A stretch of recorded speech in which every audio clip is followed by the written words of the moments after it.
This is Ship It with Justin Garrison and Autumn Nash, a podcast about everything that happens after Git push. Ship It is brought to you by Fly.io, the home of changelog.com. Launch your apps close to your users all around the world. Learn how at Fly.io.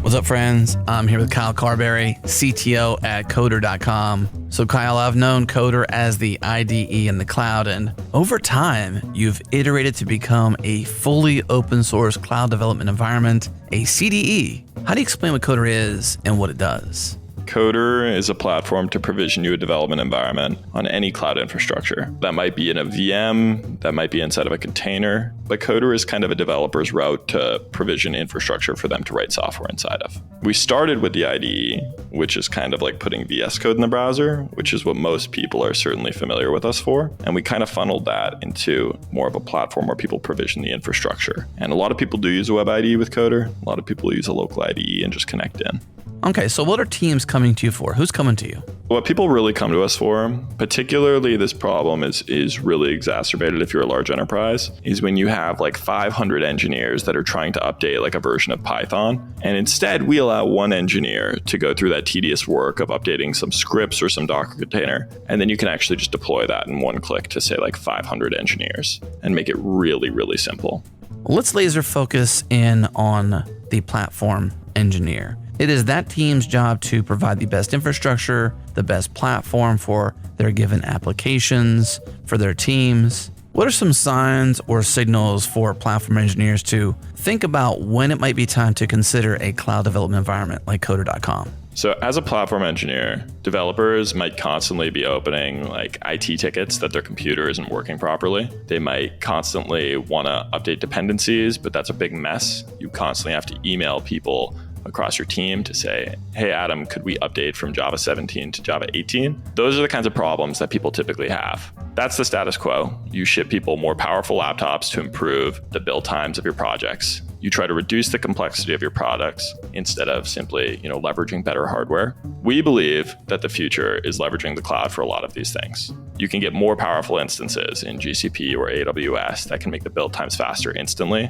You can let one developer create a standardized environment and then distribute it to 1,000 so that when you're updating from Java 17 to 18, it's just a simple pull request. You can co-locate your servers right next to something like S3 or a database that you're using in development so that you get immediate data transfers and it's not slow. Many of our customers, which is a crazy thing to say, but they use absolutely massive monorepos and they get clones that go from like 10 minutes or 20 minutes or an hour to simply like a minute or 30 seconds. It's just a lot simpler when all of your engineers are standardized on one centralized piece of infrastructure and then one person can impact the lives of hundreds of engineers. And with that, we don't believe that everything belongs in the cloud. We think that some workloads are really amazing for it, and some are absolutely terrible. Coder should be a self-serve offering to your engineers. It should not be prescriptive, where you migrate all pieces of software development into the cloud. Only the things that really get a lot better by running them in this cloud-native way do we really promote moving. Well, it might be time to consider a cloud development environment. And open source is awesome, and Coder is fully open source. You can go to Coder.com, get a demo, or try it right now, or even start a 30-day trial of Coder Enterprise. Once again, Coder.com, that's Coder.com, Coder.com.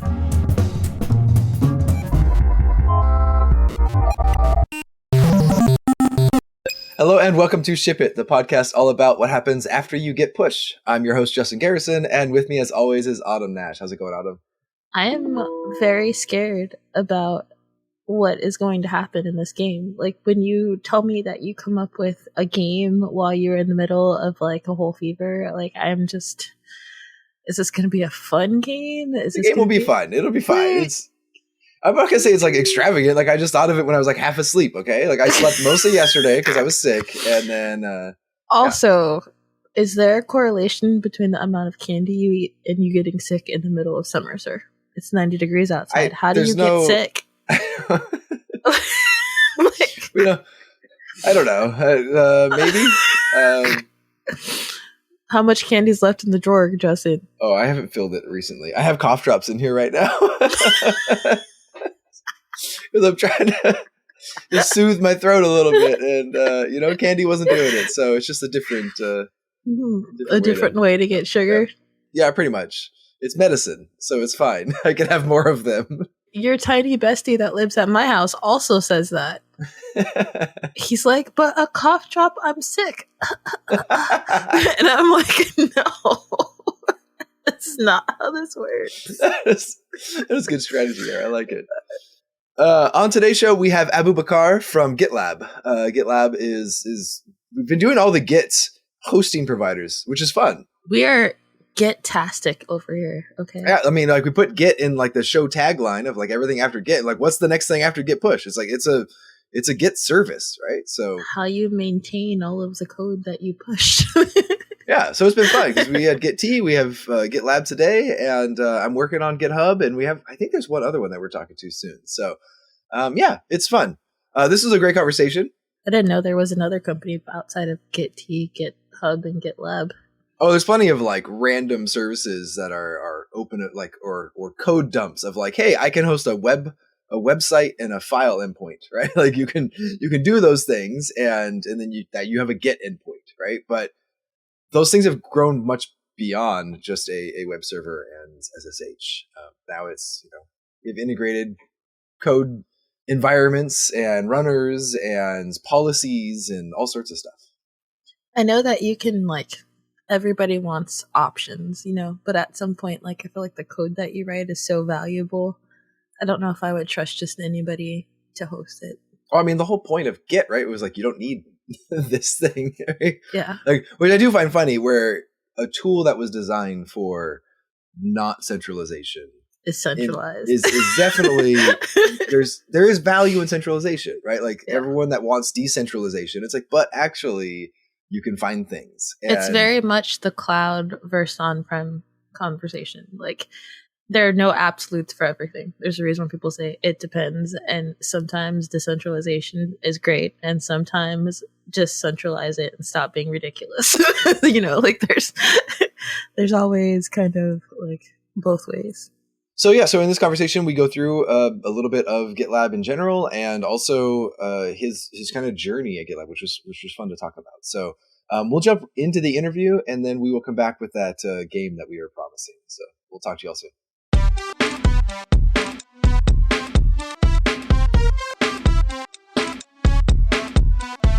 All right, thank you so much, Abubakar, for coming on today's show to talk to us about GitLab, because I used to be responsible partially for GitLab internally, and I've used GitLab for projects for a long time. Nice. What are you responsible for over at GitLab?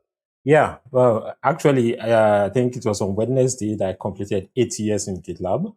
So I've gone through different roles and seen GitLab evolve over the years. I did support. I started as a support engineer. And support is one of the most exciting roles as an engineer that you can have. You see real problems out there. So I'm currently a developer advocate for GitLab, and I collaborate largely with the engineering team, infrastructure team, and the alliances team at GitLab. Does GitLab have a call center? Yeah. As a support role, or is that email? It's mostly via Zendesk. Okay, so and this is for hosted GitLab, right? The actual GitLab.com proper. Yeah, we support GitLab, all of GitLab customers. So we have the GitLab SaaS, which is hosted on GitLab.com. Then we have that, which is a multi-tenant. Then we have the single tenant, which is GitLab dedicated. And then for self-hosted, those who host GitLab internally. So all of them are supported. Cool. What has changed at GitLab over the last 8 years? It's gone through a lot of different things, right? Yeah, a lot. It's a lot of things that have changed. In terms of the product itself, I think we have evolved. We will make new releases every month. It used to be 22nd of the month, every 22nd, guaranteed there's a new release. Before, it was changed due to make things, some efficiency reasons, it was changed to, I think, is it every Thursday of the month. I've forgotten the cadence now. So GitLab has evolved from just being an application to get you from idea to production to more like a DevSecOps platform. And now AI-powered DevSecOps platform, because we are adding more AI features to make you not just, okay, to get, like the name of the show, everything that happens after Git push. So not just getting your application to production and monitoring it, but also using AI to build your applications faster on GitLab, and also security. It's first class on GitLab now. What does that mean? Like, what does that actually integrate to say you do security? Right from you pushing your code, scanning, container scanning, security application, static application security testing, DAST, dynamic application security testing, compliance scanning, license scanning, all the things to ensure that the code you are pushing to your application is safe and secure. And also, if your organization has certain policies, these are certain dependencies that you can use. These are certain licenses that you can use, maybe GDPR, or maybe, okay, Apache, we use Apache internally, or we don't. Those policies can be set. So all those scans can be done on GitLab to ensure that your application meets every regulation, especially for regulated industries. They have more policies and more things that they need to ensure in place before application gets to production. So all those can be done on GitLab. How do you stop the scans from just becoming annoying and noise? I was like, the struggle's real. It is. Like you want to, like, automation is beautiful, and we want to make it where we're using automation to take the weight off of us manually doing things. But then it gets to a point where it's like, it's just so much noise that you stop paying attention to it. So how do you make sure that the scanning and the warning stays valuable? Yeah, I think in GitLab, one of the things we do is to have a security center where you can review all the scans that have been, okay, maybe certain severity. Probably you're scanning your container and you want to focus on the highs or the critical, or maybe the medium. So, and you can also have your security team. They have on the at the GitLab instance level, you as a developer can do your work, but you have your security team who can be notified. There's a new critical security issue that has been flagged by the system. Then they can review and probably mark it as, okay, this is a false flag. Then you can continue your work. So it's the level of management and structure within your organization that will determine how it's useful for you or if it's counterproductive for you. But with GitLab, you can make it useful for you as a person, your project, your team, or the instance as a whole, with your security team managing the whole security processes.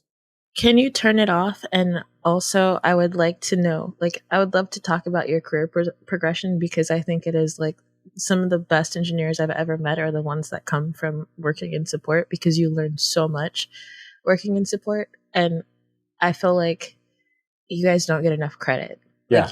Like the amazing stuff that you learn, especially if it's the same product and you learn how to fix it for people, you guys become the real MVPs, because you know so much of like what can go wrong and what people configure wrong. So yeah, can we talk about like your career progression and how you feel like that makes you like better at your job, you know? Because like, especially being like a dev advocate, I think people are really like, is dev real dead and stuff now? But like when you have the experience of like support and then you worked on the engineer team, like you are so much more valuable, you know, because you were in the trenches before.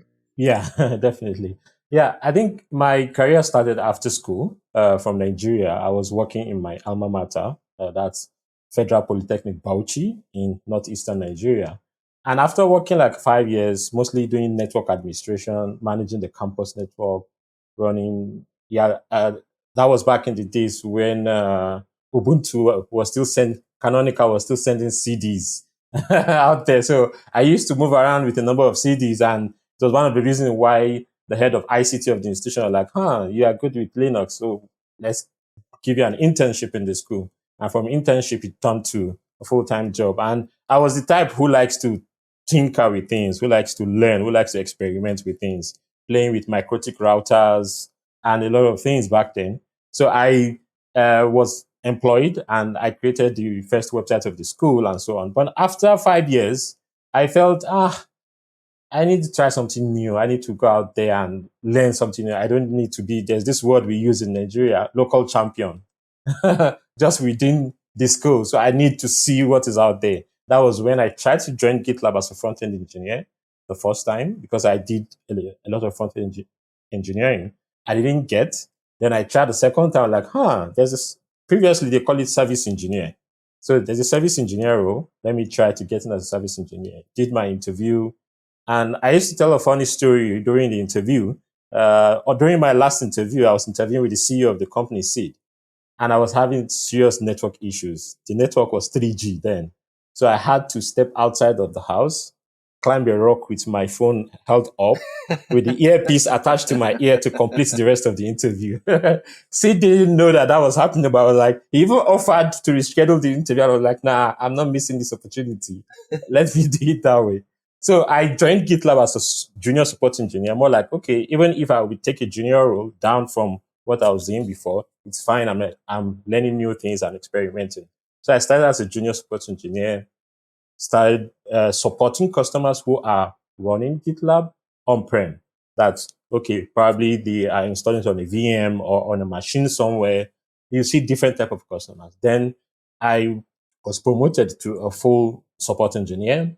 And then that was when Kubernetes was becoming more popular. Everyone wants to run something on Kubernetes. I was one of the first on the team to learn Kubernetes because we are now having customers come in and say, okay, we want to run either the runners, our GitLab CI runners on Kubernetes, or we want to deploy GitLab itself on Kubernetes.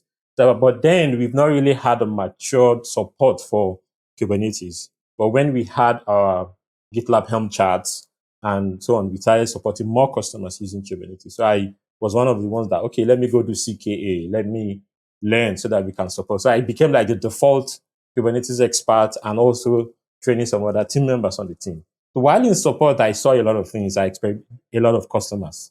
I think there was one customer one time on a Sunday, we were paged to support the customer. And the call ran from almost midday, my time, till almost midnight. So we had to hand over on the call. We handed over from someone else to me, and we continued the call until, because the customer said they have to go back online. There was an issue, and they had to go back online before Monday morning. So we was like, okay, that was like the longest customer call I've had. So part of working with customers, it gave me more reason to empathize and also to support customer agents. For example, anytime I'm angry with my bank and I call them, then I kind of like, I have experience with support. Maybe I should pipe down the anger and explain for them to understand, because I've been there and I know some kind of pressure that they go through sometimes. So that role, and because I've been a community person, being a part of the Google Developer Group's community since 2015, that gave me the experience of, okay, speaking with the community, developer community, and also with my experience in support. When GitLab started the developer evangelism unit, then I think Priyanka Sharma, the current general manager of CNCF, was the one that started the department then. And I'm like, okay, maybe I should try developer advocacy since I have a lot of experience in community. So I switched to developer advocacy, mainly as a developer evangelism program manager.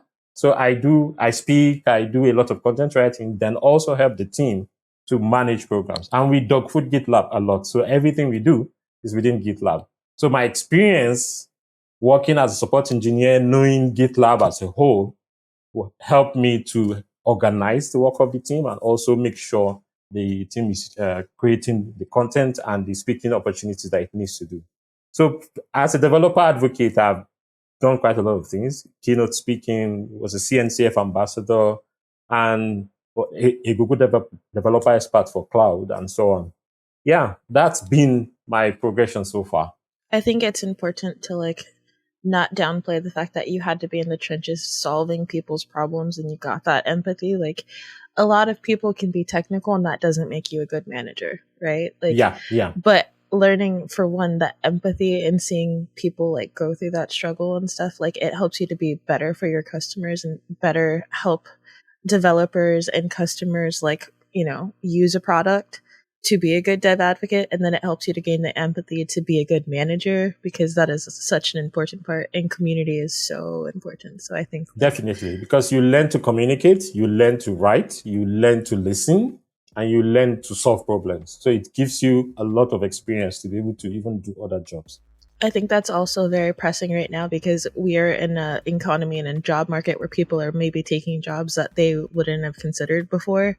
And your story is like, hey, I had to take this job, but look at how it made me better. Exactly. You know what I mean? And like, that's really encouraging. Like, I feel like maybe if people are maybe a little down looking at jobs right now, maybe you can find something that will help you learn and gain that empathy.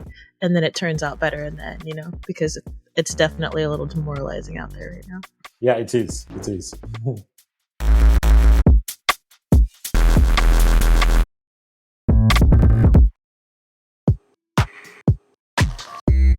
Hey friends, I'm here with Brian Clark, VP of Product at Neon. We use Neon. We love Neon. So Brian, you're both a fan and a listener of the show, so you kind of know what our shows are about, who we reach. And of those folks that listen to our podcasts, what do you think they need to know most about Neon? I think the thing I found in talking to developers is that they really don't understand database branching. Sometimes they'll say, is it expensive, or is it slow, or like, I don't really understand where it fits in. And so we're changing the face of it a bit to like maybe focus less on branching, because that's the tool, and more on like maybe calling it database previews, so you can better see how it fits into your development environment. The more people can understand, oh, I get it. Like, hey, any changes you make, they don't affect production. Like, this is a separate copy. The cost of those changes is only the difference between production and whatever changes you made. So if you deleted a bunch of things or added new data, things like that, you're only actually paying the difference because we use copy on write. So I think it's like these sets of things is what I have the team really focused on, getting people to really grasp database preview environments. And then like, what's the advantage? And like, can I use it in my system? And that's where I'm like, yeah, like you should be taking this system on. Like, this will increase your confidence. It doesn't cost a lot. It's super fast. That idea isn't out there. And I think it's because it's not in most products. Like, most databases don't have this kind of integration. Okay, so a concern I've heard out there is, why not just run Postgres local? Why database branching? Why preview branches? However you want to frame it. A serverless, managed, in the cloud Postgres may be more latent or slower than a local copy. It may cost more. There's more storage. Debunk this. Help me understand the true cost, the true speed. Lay it on me. So in a pull request, like a preview environment, this system is fast. So Neon databases spin up in 500 milliseconds or less. You're not affecting the speed of your CI/CD system at all. The copy on write for our storage means that there's no actual operation. It's like a kind of a null operation when we create a branch. You instantly have access to the production data, but nothing has changed. Only until you start writing do we actually save the differences there. Yeah, you're not paying for extra data. It's not like you're creating a fork and then you like allocate a whole other 200 gigabyte storage system and a whole other separate compute. We attach compute directly to the original storage. Yeah, those things are super fast, and that's in the pull request environment. For the most part, on your desktop environment or your laptop environment, you won't notice a slowdown there. And you can do reset and things like that. So you can make a bunch of changes. You can use our CLI and do branch reset, and it'll just reset with whatever the parent branch was. But I completely understand the need for people to want to have a purely local environment, and I want to get there.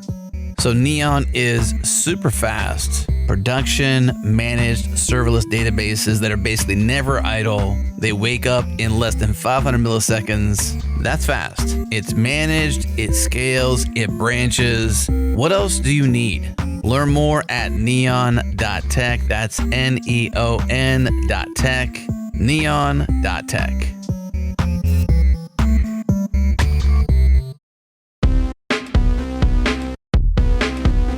Going a little back to what you were saying at the beginning of the conversation, I want to talk a little bit about the requirements of GitLab as things have changed over time.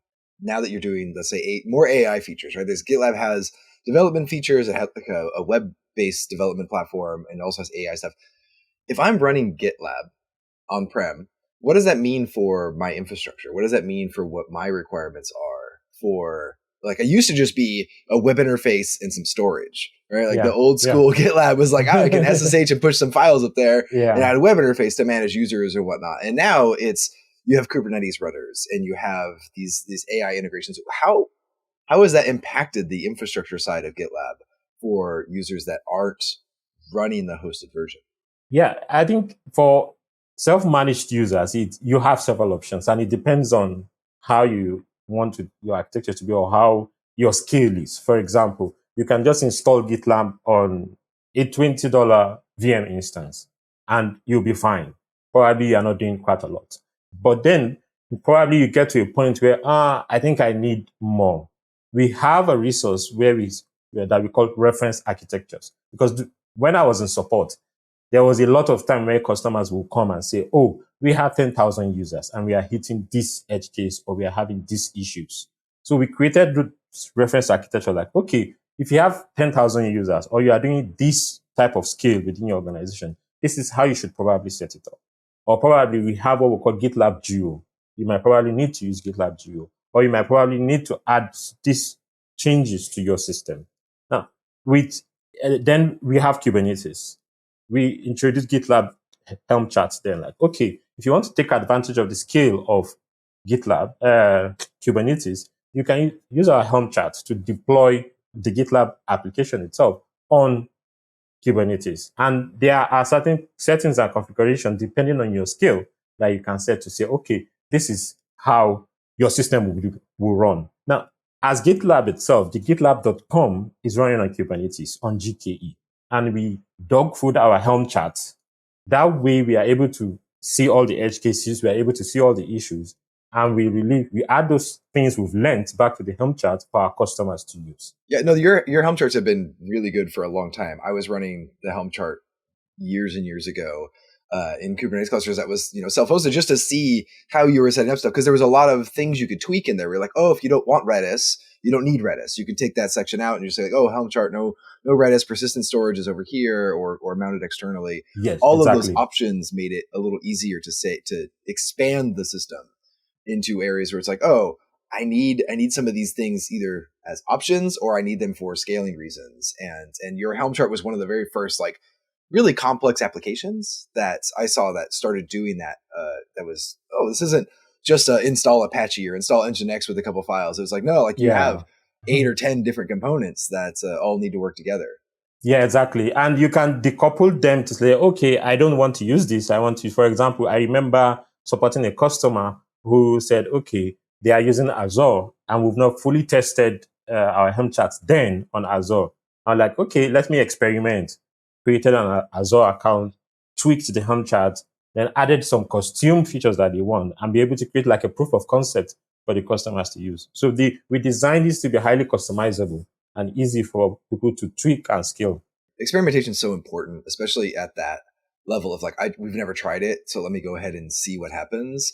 I feel like a lot of organizations, they take out because experimentation is risk, right? And they say like, oh, well, we can't allow someone to have risk because we don't know what they're going to do to the environment. Like, but you're not going to learn. Like the environment has to have people that are willing to put that time in and learn. Proof of concepts and experiments are sometimes how the best features are either made or made better, because there's always a feature that customers have been complaining about and product never hears about it until somebody tries it and they're like, this is a huge gap and we didn't know it existed. There's a lot of organizations that tried to like shove that in hackathons. Like, we're going to have quarterly hackathons or half-year hackathons or whatever. Like, but those aren't like, let someone solve the problem on their own time. You can't just time box it and say like, oh, only during this time of the year can you have an idea and experiment. Like, no, like you have to be able to experiment year round. That's why I think solutions architects are also really important and they don't get enough credit, because when you're a really technical solutions architect, you will build a lot of proof of concepts for your customers. And that's how you find so many things that the documentation says this works together, but it doesn't really, you know what I mean? And you can really make that better for your customers, because the worst thing is to say, hey, go use this and it'll be great. And then it does not actually work that way, you know? So plus I feel like you can't make real recommendations for customers, and you can't really design architecture if you're not building a proof of concept and seeing how it all works together and how the features and changes of like software and SaaS products have like grown or made it better or worse, because sometimes things can make it worse, and you need to give that feedback. Yeah, and I think for GitLab, one of the advantage that we have as an open core company is, okay, we have the business side, we have the open source side, is our customers and users are able to like, okay, I'm frustrated about this thing that's not working. Let me tweak it. Then subsequently, they push it to upstream. We've had, I think, most of our MVPs for our releases are usually an engineer in of a customer who saw a feature that I need to fix this or I need to tweak this. Then he contributes it. Because we have a GitLab development kit that anyone can, okay, let me quickly bring up an instance of this specific version of GitLab, test this thing, build it, run it, and see how it works. Okay, then after the fix is working on my end or the patch, I release it out there. So it makes allow people to not just experiment with the product, but also actively develop the product and try new things. That's awesome, because GitLab is getting free, I guess, development, but also you're getting your customers the buy-in that if something isn't there, they can go and, contribute that. And then they feel part of the ecosystem also. So that's really cool. Yeah, there's this sense of ownership they have. We have a dedicated contributor success team that does all the work to make sure it is easier for people to contribute. And for companies who want to actively contribute, we actually engage them and even educate their engineers on like, okay, this is how you can contribute or use some of the knowledge we have internally. That's really smart, because it's very mutually beneficial, especially for GitLab. It is. Let's say I want to develop on GitLab. How do you go about like testing? Because like a lot of cases, you're like, you need to run it locally, right? You're gonna I'm gonna mount this web interface locally, and then I'm gonna like tweak the button's gonna be blue, whatever. But GitLab has a web console similar to GitHub has Codespaces or whatever it's called. Like GitLab has a web IDE as well, but like yes. But you're not running all of GitLab inside of that web console, right? So like how are you going about doing some of that development? Like what does that look like? Yeah, we have what we call a GDK, GitLab Development Kit. It's huge. You can use it to bring up all the different services you need to run locally, more like you're having a mini cube on your system. So you can bring up the GDK, you can set, okay, this is the version of GitLab I want to test and run on your system. Then one way that we also support customers is because when you build something and you push it, you create a fork of GitLab and you push those changes to your fork, there are a ton of CI jobs that needs to run.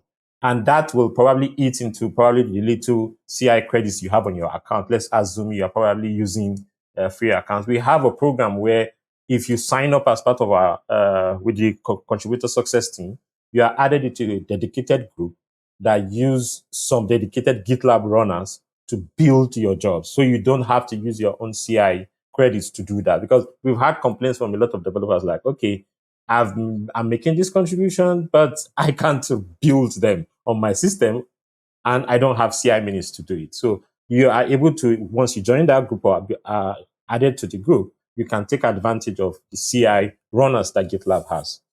It seems like GitLab is really good at listening to their customers. And I think that is like an underrated skill, observability and like being able to listen, because so many companies will make huge acquisitions and spend all this money to acquire software and then not listen to customers. And I'm like, why did you spend so much money to not listen to people? So I think that's really cool that you're not only listening to your customers, but then you're like, hey, we realize that open source is like benefiting us. So now we're going to go and invest. Because I mean, what you're saying, you have made huge investments into making it possible for people to make good contributions to you, definitely.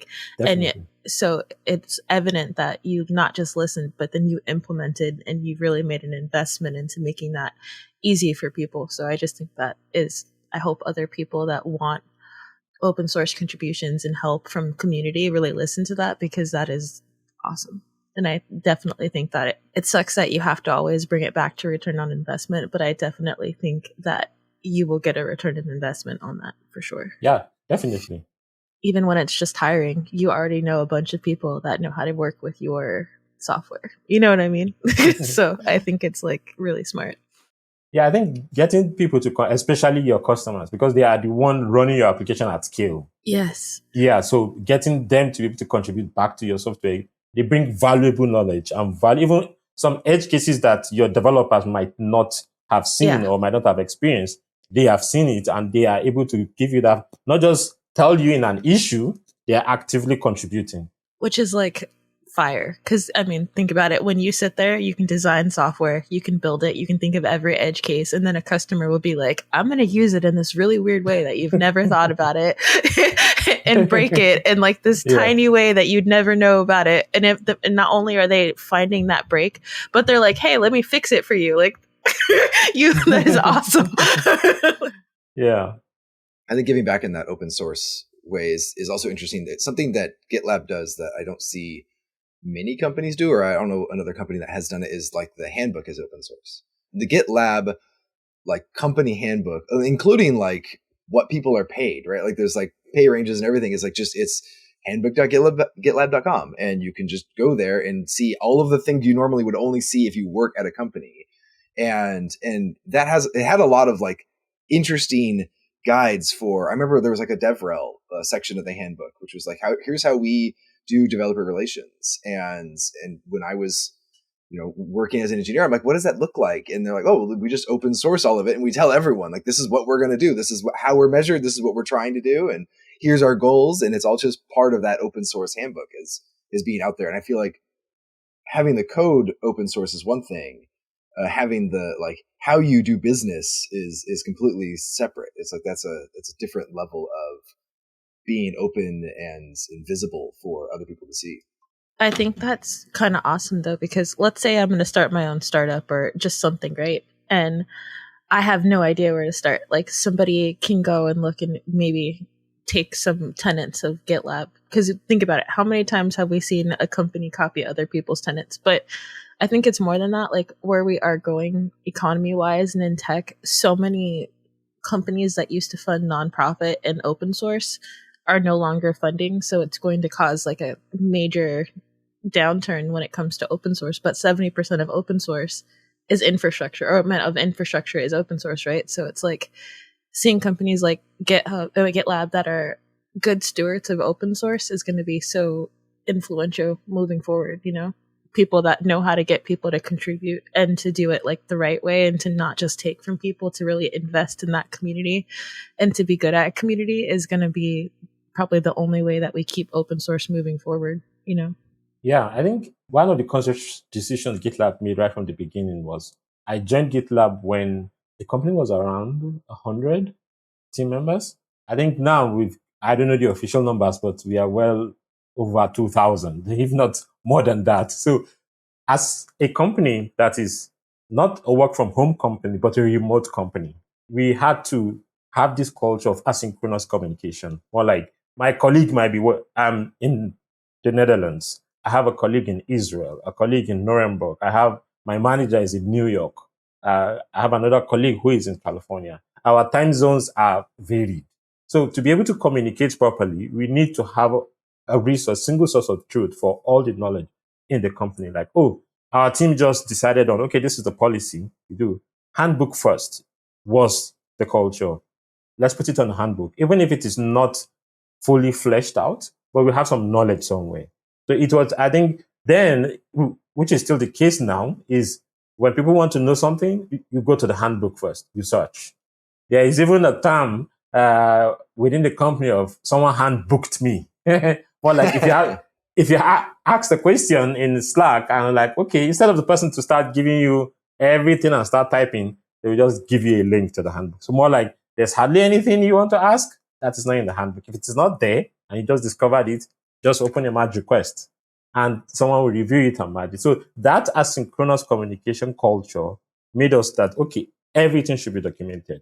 A single source of truth, which is the handbook, not on Slack, because Slack, I think we have this policy of the messages on Slack are deleted after some time. But in the handbook, everything is persisted. And anytime there's something new, you go there, okay, you want to learn about the strategy of GitLab. As a team member, probably you just returned from PTO. You can just go to the handbook. You know everything about the current OKR, probably the reviewed strategy, or new things that have happened since you probably went to PTO, or you want to learn about the infrastructure, production infrastructure of GitLab, you go to the engineering handbook, the infrastructure handbook. So you get to learn a lot of things about GitLab. I think when I was joining GitLab, one of the things I did was to prepare for the interview was just to sit on the handbook page. That was like 8 years ago. And I read as much as I could read and attended the interview. More like I knew more about GitLab even before joining the company. I also think that's cool to create a culture of documenting things. Like, it's so documentation and writing things down is so underrated, because at some point you forget what you didn't know when you started, right? Yeah. So when you're first learning something, write it down. Like, writing things down is different than making things accessible, right? Because at my first job, like, I had a folder, like a binder, right? That was the handbook, like a physical binder that if I had to go look up something, I had it at my desk and I'd pull it down and I'd look through it. I'm like, okay, where's this thing? And having something that is updatable by everyone at the company, I'm saying, like, this is a Git repo. Like, you know how to write some markdown and add to it or change things if something's happening, but then also being able to search through it, right? Like, those are important things, because a lot of companies, that's like the HR vault of like, oh, well, you got to go talk to someone at HR if you want to know that specific policy. Yeah. But then having a lot of GitLab available and open, not only internally at the company, but just like available online is fascinating as a company culture. Not just that, but having one source of truth that is easily accessible that you can add to will stop it from getting like outdated. And that, like, we all know that documentation and different like policies, like, people don't understand them or they don't update them, so they become useless. Yeah. And the process of adding makes it easier to collaborate. Oh, I have this idea of how we should work. I started an MR, assigned it to a couple of my team members to review. Then a discussion starts. Oh, maybe we should change this, or someone changed the wording or added more steps. The whole collaboration happens in the merge request. And like, okay, this is fine. A VP or a manager, okay, this is good, approves it. It goes into the handbook.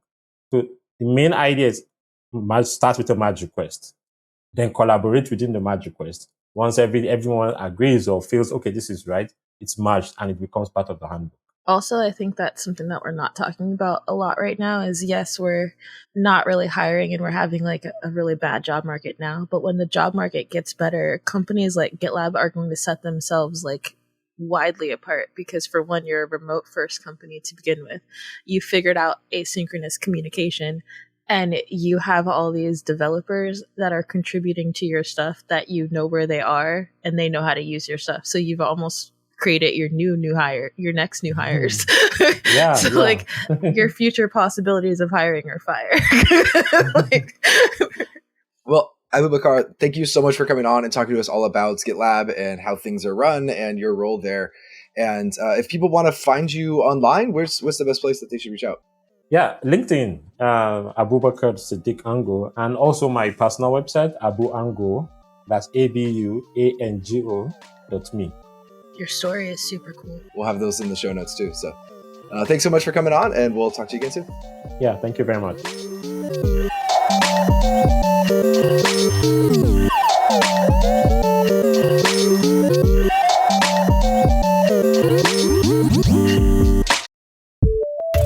Hey friends, I'm here with a new friend of mine, Shane Harder, the founder of Chronoter. Check them out, chronoter.io. They let you keep tabs on your cron jobs, Linux, Kubernetes, Apache Airflow, Sidekick, and more. With over 12 open source integrations, you can instrument all your jobs no matter where you're running them.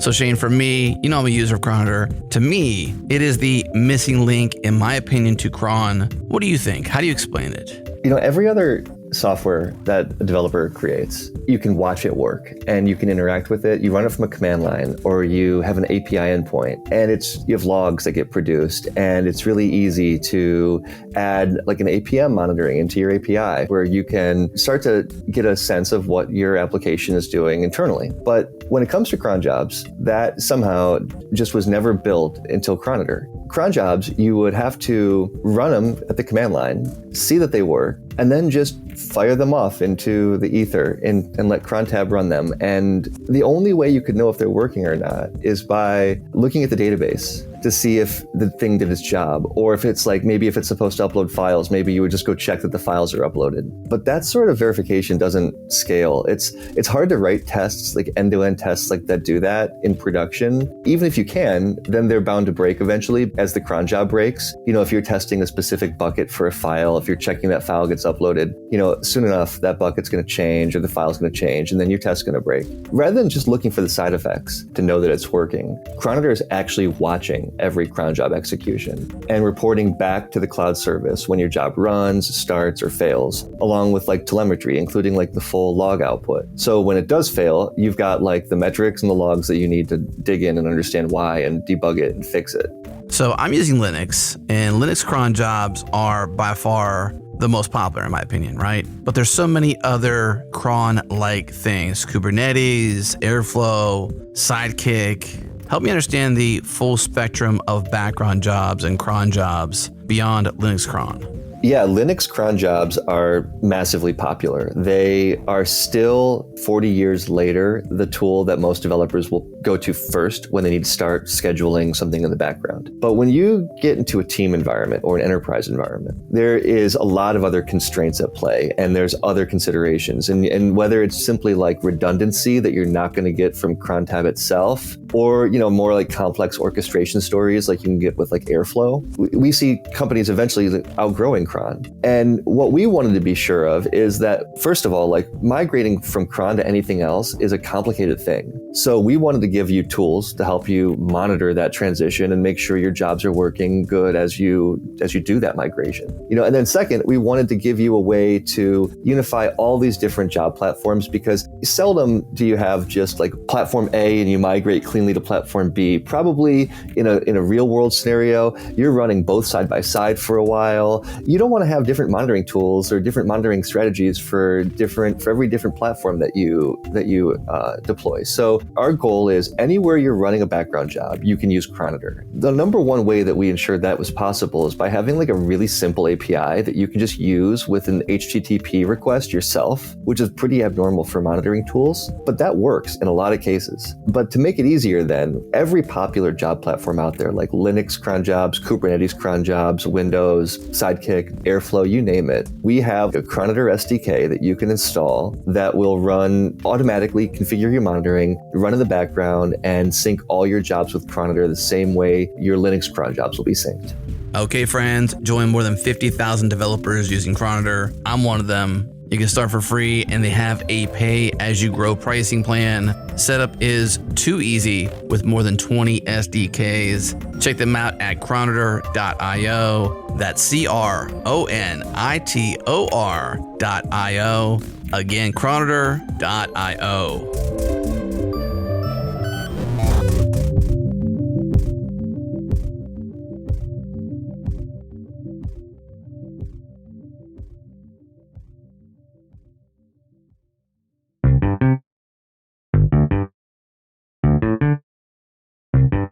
Thanks again, Abubakar, for coming on and talking to us about GitLab. And hope you all, if anyone is out there like running GitLab in your environment, like I used to be semi-responsible for that, and their Helm charts were really cool. It was one of the really neat things that when I was first starting out with Kubernetes and also being responsible for GitLab, seeing how you could run like a complex application was really cool. So go check those out. I'll put a link to the Helm chart in the show notes because it has all those kind of tunable features, which I thought was really cool. I think it's really cool, their model of getting community contributions and how you can tell they've invested a ton into making it easier for people. Yeah, making it easier to develop the software and test the software, and even the programs he talked about having runners. I never thought about that, where it's like, oh yeah, once a piece of software has so many test suites, it takes longer to run the test suites than it does for you to like develop the feature. And you need a way to verify that, and having that as like you don't have to pay for all this compute to provide value back to us. It's pretty neat. Which again just shows that they're listening more than so many companies out there. All right, so for today's game, this is going to be similar to what we had in the past with I forget what we call it, RTFM or something, where you guess what the project would do. But in this case, I had this idea because I use a couple command line tools often, and curl and wget are two that I use pretty frequently, and they can do kind of the same thing, each one, right? Like you could do similar things, but they kind of have a different use case where wget wants to download a file, curl wants to get data, right? It's like going to get the information out of a web file or whatever. There's actually a new curl has wcurl is a bash wrapper for like you can use curl as wget. It's just a wrapper that like they're starting to ship with it. But for today, I thought it'd be fun. Autumn, you can pick. Do you want curl or wget? Oh gosh. I feel like I've used curl and I haven't, like, I don't know. Curl. Okay, if you've used curl more, then you will be guessing the curl flag. So open a terminal and just type wget -- help. Okay. I mean, I also use wget just because of different scripting. Actually, I'm gonna have to open the man page for curl because curl's help output's actually pretty small. So you're gonna open the man page for wget. I'm opening the one for curl, and then you're gonna tell me a flag from wget, and I have to guess what that flag does. This is gonna be so painful. Why are we doing this in our free time? You're giving me like work flashbacks. I mean, this is like, I think a lot of people use these tools, and I don't ever remember. I was like, I was gonna do this with FFmpeg. FFmpeg is notorious for having way too many flags. But I'm looking for some of these curl. There's so many. Is wget a help or hold on? Just do man wget, man space wget, and then and you should get like halfway down the page. You'll start seeing the options. If anyone's never seen, I have my resume is a man page. That is so Justin. Yeah, no, it's always been fun. If you go to justingarrison.com/resume, you'll see my resume. It's formatted like a man page. I love that you have like such ridiculous. I don't even know what I don't even have a word. Like I saw that format from someone else, and I asked them. I was like, "Can I steal this?" And they said, "Absolutely yes." And so I have been using that for a long, long time.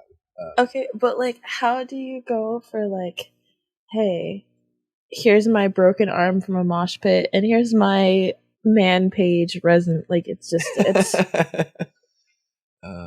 okay. So, as an example for curl, do you know what the -k in curl does? I don't know. I look up half of this stuff unless I use it all the time. I know, right? Like we all look it up all the time, and like -k is one that like I know a lot because I use it and abuse it.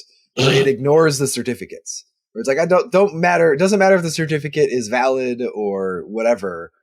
We're just going to excuse this, because curl by default will check and validate the certificates. But you could do a -- insecure is the full flag, and a -k is like just get it out of here. And there are so many flags in this. This is probably a bad idea. Every time you come up with something when you're sick, it's never like, or when you're taking a nap, I should just know that we've got ourselves in. Hey, my nap ideas are amazing. Okay? They're either good or like I'm deathly afraid of like what it's going to be. You're like, let's go down the whole CNC like list and like come up with like just what happens to you in a nap. Like you and Dr. Pepper in a nap, just you almost come back with too much energy. Okay, like. Okay, so I'm looking through some of these flags, and I think this is going to be more difficult than I expected, but we can still try it. Okay, so do you have any flags? Do you see any flags in there for wgets that you want to see if I can guess? I feel like they're kind of all boring. Like, well, I mean, yeah, like this, we're like requesting files from the internet. wget is like really straightforward. I guess like, what do you think -a is for? Wget A? No, that's like. I don't know it, so you can still read it. It's append, but I thought you'd get that because it's like that in Python. Okay. Curl has a -a as well, which is also append, which is, I guess, used for when you're uploading data. It's like, oh, but also send this file or send this data. Well, it's to add it on, like when you get it. But does wget have a send? Can I wget and send data? I don't know. I actually have never used that. Okay, so curl -F. Any ideas? File something? I don't know. It's form data. You can submit a form. I have never in my life memorized curl commands. Oh, I know. This is not the point of memorizing it, but you can submit a form, like a web form, with curl. What about -W for we get W? Is it capital W? Lowercase? lowercase? I have no idea. That's actually kind of useful. A wait. It's just like waiting for the file or waiting for a return, like a timeout? Wait for a specific number of seconds between retrievals. Oh, so if you're getting like multiple files. That's so like smart. if you overload a web server or something like that. Yeah, so you don't basically DOS it and get like timeouts. Yeah. I'm seeing there's a bunch of random stuff that's like very specific. Happy Eyeballs timeout? What? Happy Eyeballs is an algorithm that attempts to connect to both IP. Oh, I did hear about this. It connects to IPv4 and IPv6. The algorithm is called Happy Eyeballs. That's hilarious. So it connects to both IPv4 and IPv6 at the same time. Basically, whichever one replies first. It's like, okay, I'll use that one. Happy Eyeballs. Dash capital H in curl. Remember that one? Actually, I occasionally do use that one. Which one is that? I'm trying to find a cool widget. I feel like widget, they're all very straightforward. You got your header information, so if you want to send username, password, and header, or X connect as, or host, or whatever. Host is probably the one I always use. It. It's like, oh, I have multiple websites on the same server, and I need to. I'm kind of jelly that you got curl because widgets are all very like boring. There's no eyeballs. Like that's no a happy hard eyeballs command to follow. Like, like how am I supposed to compete with that, Justin? This isn't a competition. I mean, it is a game, but I don't think either one of us have gotten any of them right yet. So, junk session cookies is a flag. When curl is told to read cookies from a given file, this option makes it discard all session cookies. Clearly, the people that like created curl were much more creative than the people who did widget. I'm actually wondering if wget uses libcurl. I'm assuming it does, because libcurl is just the library. And like I would assume that a lot of the things, because I mean, curl supports a bunch of newer protocols that I'm wondering if they're just not exposed in wget. Location trusted. What is that? I also think it's weird that widget seems to have less commands, or maybe they just have less popular commands. Well, and I think the use cases are smaller, where generally, I mean, at least for me, like generally I only use wget to download files, whereas curl, I use it for like making random HTTP calls, right? Like, that's what I was thinking. Like, yeah. I was like, you have to think of it in context of what they do. Yeah. So, okay. So, there's a -M? Curl -capital M. What is that?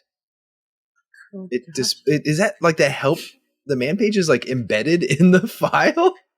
That's kind of cool. It's just like instead of -H for help output, like this literally is. But this is the whole man. This isn't all of the man page. All right, now I'm confused. I don't know what this manual is. There's a zapper kind of. Oh, and there's also, if you've never seen it before, there's a curl RC file that you can configure curl to like always do similar things or always output in a similar way. So definitely check that one out, because that was. That sounds cool. I remember discovering really that. Useful. Yeah, because it's like, oh, I always use these 3 flags where I can alias it, but also like the output, I wanted something a certain way. I don't have it on this system right now. I think there's a pacman command. Arch Linux users should type the pacman. Pacman's a package manager for Arch. I know, but I mean, still, it's cool. Look, I was trying to compete with, what is it? Open Eyeballs or something? Happy Eyeballs. Yeah. Happy Eyeballs. I was literally searching coolest wget commands, trying to like compete with your Happy Eyeballs. So Pacman and is it Zapper? Oh, if we want to go into obscure Linux commands, we can. But I mean, it's not really like a wget command. Those are all really Linux. Yeah. So what we've decided is wget, all their commands are very readable and functional and slightly boring, but that's fine, because you might want that. But now there's also a W curl if you want to have all the fancy curl flags and still have wgets as a, which is really cool as a way to grab things. So, well, that game wasn't as exciting as I might have expected when I was half asleep thinking of it and trying to think of, what should we do? Justin's not allowed to come up with new games when he's sick. It's okay. I'll think of another one next time. Thank you everyone for listening and joining us on this episode. If you have someone you'd like to come on the show or topics you'd like to cover, please feel free to email us at shipit@changelog.com, and we will talk to you all again soon. Bye, guys. 1. Thanks for listening to Ship It with Justin Garrison and Autumn Nash. Subscribe now if you haven't already. Head to shipit.show for all the ways, or just search for Ship It wherever you get your podcasts. You'll find us. Thanks once again to our partners at Fly.io, to the mysterious Breakmaster Cylinder for these dope beats, and to Sentry. Use code CHANGELOG when you sign up and save $100 off their team plan. That's all for now, but come back next week when we continue discussing everything that happens after Git Push.